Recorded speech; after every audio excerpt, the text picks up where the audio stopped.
Amém, irmãos? Graças ao Senhor por mais uma semana. Essa semana 2, a qual nós estamos desfrutando. Hoje, sexta-feira, temos aqui o ler com oração em 1 Timóteo capítulo 3, versículo 15, que fala: para que, se eu tardar, fique ciente de como se deve proceder na casa de Deus, que é a igreja do Deus vivo, coluna e baluarte da verdade. Senhor Jesus. Ó Senhor Jesus. Amém, Senhor. Amém por essa orientação, Senhor, que tem nesse versículo, que mostra como devemos proceder na Tua casa, casa a qual é a coluna e a base da verdade. Senhor, nós estamos no fundamento correto, na base certa, e Te agradecemos, Senhor, porque mesmo não merecendo, o Senhor tem se dispensado a nós a revelação da Sua palavra. Ó Senhor Jesus, isso aumenta cada vez mais a nossa responsabilidade para com a Tua vontade. Senhor, o Senhor que almeja o Seu reino, que o Seu reino possa vir à terra. Ó Senhor Jesus, muito obrigado, Senhor. Obrigado por não desistir de nós. Ó Senhor Jesus. O segundo item, a verdade. Vamos abordar o segundo dos 7 itens mencionados, que é a verdade. A igreja é a coluna e base da verdade. E a verdade é a realidade. Deus deseja que todos os homens sejam salvos e cheguem ao pleno conhecimento dessa verdade. A Bíblia é enfática em dizer que nossa experiência cristã não se resume a sermos salvos, mas necessitamos chegar ao pleno conhecimento da verdade. A comissão que o Senhor Jesus passou aos discípulos no momento da sua ascensão traz esse desejo de Deus de que todos sejam salvos. Ide, portanto, fazer discípulos de todas as nações e cheguem ao pleno conhecimento da verdade, ensinando-os a guardar todas as coisas que vos tenho ordenado. Vimos que a verdade é a realidade. Desse modo, o que Deus nos tem entregado não pode ser tomado como doutrina, pois se trata de algo real e palpável. Precisamos tocar na realidade da palavra de Deus. Antes questionávamos: quem é Deus? Pois Deus era abstrato e em um mistério para nós. Porém, Cristo, como a corporificação de Deus, tornou Deus real para nós. Aleluia! Deus é manifestado em Cristo e Cristo, hoje, se manifesta na igreja, que é seu corpo. É por isso que afirmamos que a igreja é o mistério da piedade, pois manifesta a Deus na carne. No tempo de Jesus, se alguém quisesse contatar a Deus, precisava estar com Jesus. Hoje, se alguém quer conhecer a Deus, precisa contatar a igreja. Mas perceba que não estamos falando da igreja como uma organização ou prédio, mas a igreja como o corpo orgânico de Cristo, que somos nós, com o viver que expressa e manifesta a Deus. Chegar ao pleno conhecimento da verdade não é ter o mero conhecimento objetivo, é alcançar a compreensão total da verdade, o que envolve apreço e valorização da realidade das coisas espirituais e divinas que recebemos pela fé. Por outro lado, quando os ensinamentos diferentes se infiltram na igreja, observa-se um grande declínio na fé, como descrito na passagem mencionada por Paulo sobre as heresias que entraram na igreja e perverteram a fé de alguns. Em casos de declínio, é preciso buscar um antídoto, que no âmbito da igreja é cada irmão chegar ao pleno conhecimento da verdade. Para tanto, precisamos aproveitar todo o tempo, valorizando a palavra fundamental e a palavra profética dadas por Deus. Diante de heresias e ideologias, a igreja posiciona-se como coluna e base da verdade, sendo essa a sua missão no tempo do fim. A palavra não pode sofrer distorções. Lemos em 2 Timóteo capítulo 2, versículo 15, que o obreiro de Deus precisa saber manejar bem a palavra da verdade.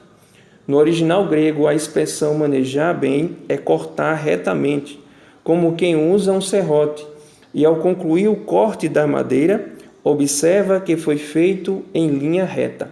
Assim deve ser nosso proceder com a palavra, cortá-la retamente.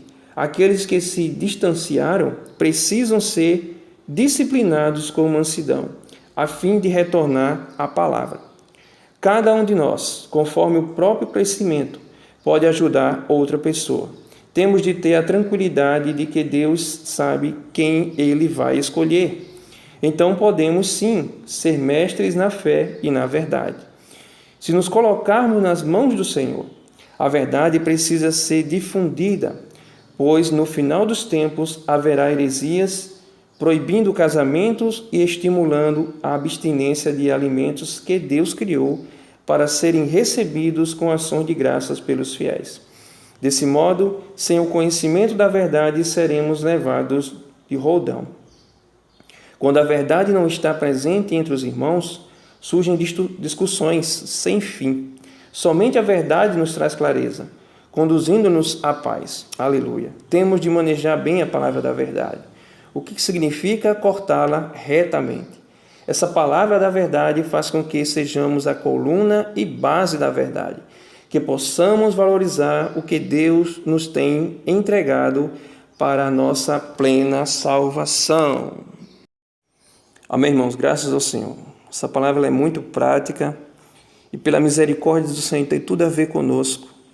Um viver a qual estamos buscando dia após dia. Quanto mais revelação temos recebido, mais compreendemos a nossa missão, a nossa comissão, a nossa responsabilidade para com essa palavra.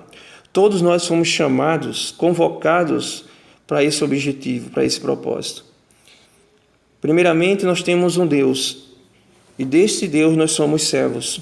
Louvado seja o Senhor. Busquemos diante da palavra que o Senhor tem falado para nós, despertarmos para a realidade. Louvado seja o Senhor. Então aqui, irmãos, mostra-nos que somos pessoas privilegiadas, que precisam de fato compreender que cada um de nós tem a sua importância no corpo de Cristo e que o corpo de Cristo não é uma organização, nem sequer um prédio. A igreja não é um prédio, mas sim um corpo orgânico, louvado seja o Senhor, e que expressa e manifesta a Deus. Irmãos, onde nós estivermos, ali está presente o reino de Deus, a expressão do reino de Deus. E nós podemos sim ajudar as pessoas, nós podemos mutuamente nos ajudar. Então nós precisamos, de fato, compreender que independente das falhas que ainda temos, essa natureza que é contrária, a natureza maligna, que é contrária ao propósito de Deus, nós somos aqueles que estamos num caminho vivo. E dia após dia, por meio das revelações da palavra do Senhor, nós podemos ver que há esperança para nós. E há esperança para aqueles que ainda não receberam essa vida. E cabe a nós, como canais que somos, poder estar limpos, sem nenhum empecilho. Por isso a necessidade de estar nos esvaziando dia após dia. Porque só assim, irmãos, somente no Espírito, nós estaremos agradando ao nosso Senhor e servindo da melhor forma. Então, como esse versículo mostrou, quando nós oramos e lemos ele, que fala a questão de a orientação que Deus nos passa, como devemos proceder na casa de Deus. Louvado seja o Senhor. Então, irmãos, nós estamos na base correta. Nós estamos desfrutando da melhor comida, do melhor alimento. Por quê? Porque alimenta o nosso espírito, nos fortalece, nos revigora.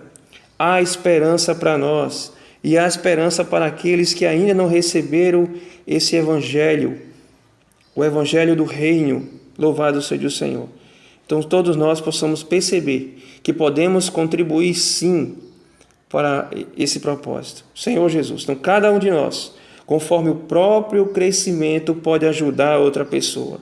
Louvado seja o Senhor. Então que possamos valorizar o que Deus nos tem entregado para a nossa plena salvação.